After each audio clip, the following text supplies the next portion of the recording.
Welcome to Mysteries and Crime, where we delve into the shadows of humanity's darkest deeds. Tonight, we explore the haunting tale of Jaycee Dugard, a young girl who vanished without a trace and reappeared nearly 2 decades later. Clue question: could a single moment on a quiet morning have changed everything? In June of 1991, 11-year-old Jaycee Dugard was abducted in broad daylight near her home in South Lake Tahoe, California. For 18 years, she was hidden in plain sight, held captive just miles from her family. Her miraculous return in 2009 shocked the world and exposed chilling failures. It was August 26, 2009. Inside the sprawling administrative offices of the University of California, Berkeley, a man named Phillip Garrido appeared for a meeting with his 2 young daughters. What began as a routine discussion about campus event permits quickly escalated. Staff sensed something was off. One employee, disturbed by the man's strange behavior and evasive answers, alerted his parole officer, who scheduled a follow-up meeting. The next day, Jaycee Lee Dugard walked into the Concord parole office, accompanied by Garrido and his wife Nancy. She did not reveal her identity at first, but something in her demeanor, in her eyes, prompted investigators to dig deeper. After hours of questioning, she quietly uttered the words that would unravel nearly 2 decades of torment. "I'm Jaycee." Authorities moved swiftly. The Garridos were arrested within hours. Jaycee's mother, Terry Probin, received the call she had longed for, one she had dreamed about and feared she'd never hear. Jaycee was alive. The revelation sent shockwaves across the nation, but behind the relief lay a horrific truth. Jaycee had been missing for over 18 years, and the details of her captivity would disturb even the most seasoned investigators. Jaycee Lee Dugard was born on May 3, 1980. She lived with her mother, Terry Probin, and stepfather, Carl Probin, in the quiet community of South Lake Tahoe, California. Described as bright, shy, and sensitive, Jaycee loved animals, especially her cat, and had recently dyed her hair blonde using lemon juice, a detail her family would remember vividly after her disappearance. On the morning of June 10, 1991, Jaycee left home to catch the school bus. Dressed in a pink windbreaker and carrying her butterfly ring, she walked uphill, just like she did every morning. But this time, a car pulled up. Witnesses later recalled a gray sedan approaching her slowly. Inside were Phillip and Nancy Garrido. Nancy, in an act meant to disarm and confuse, opened the door and shoved Jaycee inside. She would not be seen again for 18 years. Over time, Jaycee would be renamed Alyssa by her captors. She was forced to live in a series of tents and sheds behind the Garridos' home in Antioch, California. There, isolated from the outside world, she gave birth to 2 daughters, both fathered by Garrido, while still a minor. Despite the unimaginable trauma, Jaycee's resilience became central to her story. Her recovery, though long and ongoing, became a symbol of endurance, of survival, and of a mother's unrelenting hope. Phillip Garrido, born in 1951, was no stranger to law enforcement. He had a criminal record stretching back decades, including a 1976 conviction for the kidnapping and sexual assault of a woman in Reno, Nevada. He was sentenced to 50 years, but served only 11, released on parole in 1988. He was still under supervision when Jaycee was abducted in 1991. Garrido allegedly claimed that voices spoke to him through walls, and he maintained erratic behaviors that alarmed those around him. He operated a printing business out of his home and frequently spoke of religious delusions and divine missions. Despite these red flags, parole officers failed to detect anything unusual at his Antioch property for nearly 2 decades. His wife, Nancy Garrido, played a more shadowed but equally chilling role. Described by prosecutors as complicit from the beginning, she reportedly helped lure Jaycee into their car. Neighbors later said Nancy often acted strangely submissive, but no one suspected the truth. The Garridos created a makeshift compound behind their house, a maze of tents and tarps obscured from view. There, they kept Jaycee and her children hidden in a world controlled entirely by fear and manipulation. Though Phillip Garrido was the primary aggressor, Nancy's role raised deep moral and legal questions.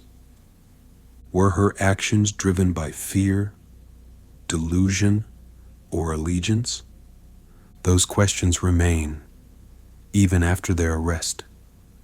It was the morning of June 10th, 1991. Jaycee Dugard, just 11 years old, walked up the hill toward her school bus stop, a pink windbreaker wrapped around her.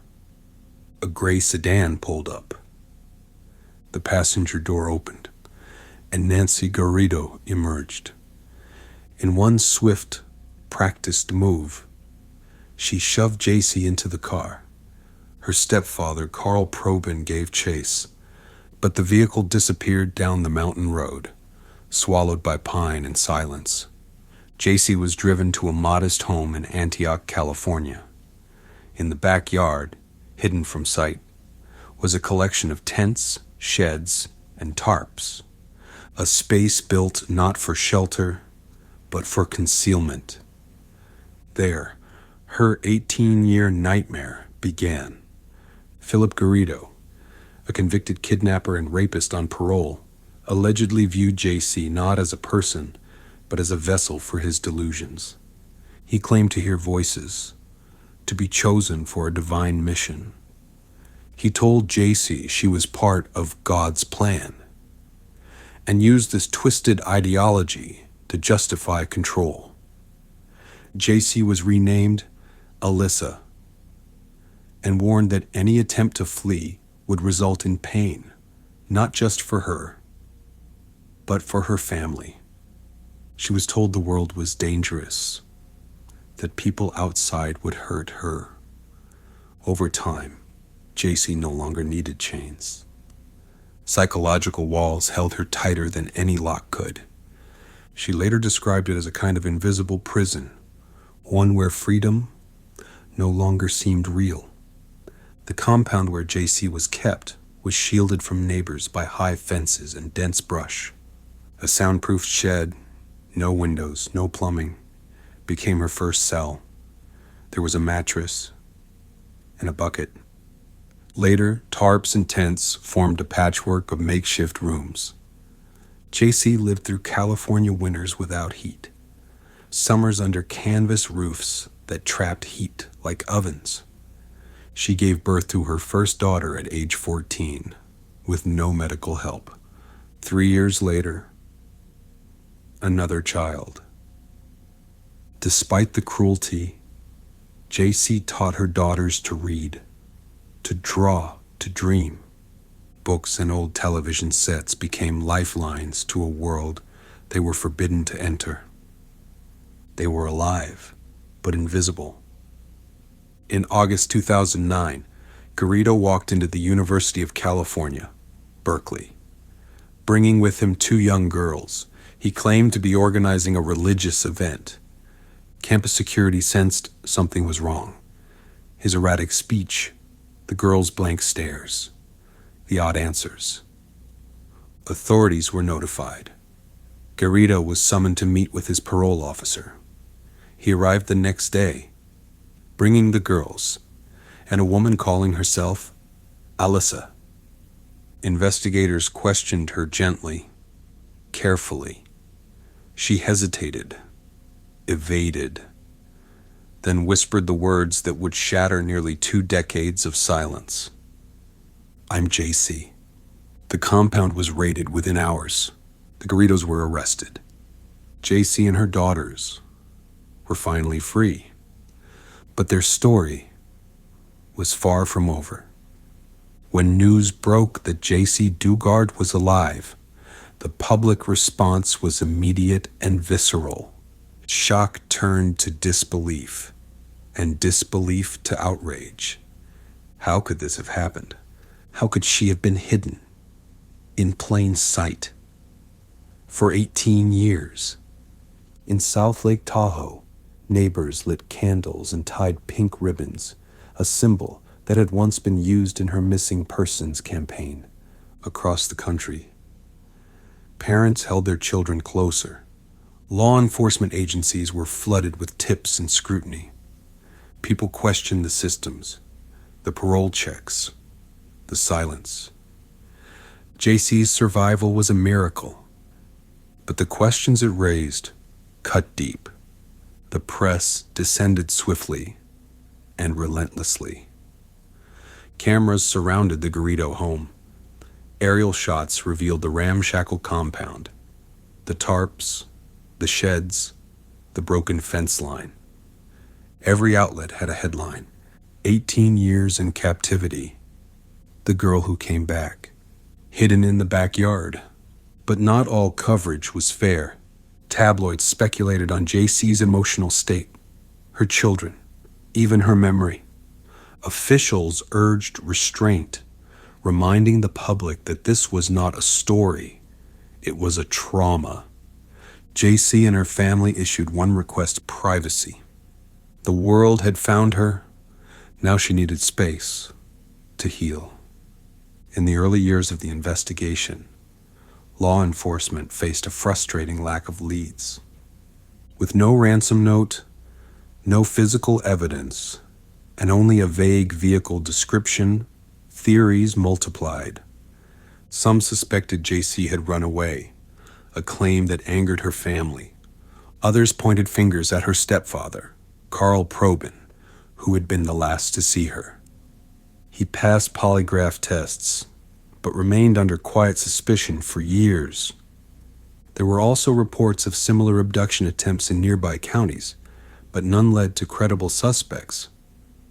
After Jaycee's reappearance, public outrage focused on the parole system. Phillip Garrido had been on supervised release for years, yet parole agents allegedly never searched the backyard, never spoke to Jaycee, never saw the children. A simple walkthrough might have ended it all. Years earlier, faced with overwhelming evidence, DNA, witness testimony, and Jaycee's own account, Phillip and Nancy Garrido were arrested on August 26, 2009. Rather than face a public trial, the Garridos accepted a plea deal. In April of 2011, Phillip Garrido was sentenced to 431 years to life. Nancy Garrido received 36 years to life. Both pleaded guilty to multiple felony charges, including kidnapping, rape, and false imprisonment. Jaycee, who attended parts of the sentencing, issued a public statement later that year. Justice isn't always loud. Sometimes it's silent and healing. The case closed, but the echoes of it would shape laws, training, and policies for years to come. Even after the arrests, questions remained. How did Garrido manage to evade detection for so long, despite being on parole? Why were warning signs, barking dogs, children's voices, strange tents ignored for years? Some officials admitted the system failed. Others pointed to loopholes, overburdened agents, or simply human error. There was no single failure, but a chain of missed chances. And what of Jaycee's daughters? They were born in captivity, knew no other life. How do you explain freedom to a child who never knew they weren't free? The scars, though invisible, run deep. Jaycee Dugard's case reshaped how parolees are monitored in California. Laws were reevaluated. Training for officers changed. And most importantly, missing persons cases were no longer shelved so easily. Jaycee established the Jaycee Foundation to help families rebuild after trauma and became an advocate for healing, not just justice. Her story wasn't just about survival. It became a lesson in vigilance and the quiet strength of those who never give up. So now, we ask you, could a single moment on a quiet morning have changed everything? Let us know in the comments below. And if this case moved you, subscribe for more stories where the truth hides in the shadows. As always, stay curious, stay vigilant, and stay safe.